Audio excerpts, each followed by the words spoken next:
यो भक्तपालको देववन्दितः मधुहा करुणावासो जगन्नाथो महाद्युतिः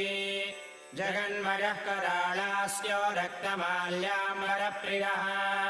कालानलद्युतिर्देवो ज्वालाकेशः शुभाकृतिः दिव्यायुधेश्वरः सर्वदैतेयारिर्दिवाकरः उद्यच्छोडशदोर्दण्डकिङ्किणीदामभूषितः दिव्याभरणसम्पन्नः सहस्रकिरणोज्ज्वलः अम्बरीषस्तुतिप्रीतः दुर्वासमुनिभीतितः महाकराळदंष्ट्राढ्यो वारिदासनवन्दितः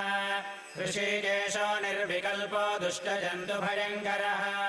रणश्लाघेशरण्यात्मा तिरोहितदिनेश्वरः पौण्ड्रकाक्षशिरोहर्ता शिशुपालशिरोहरः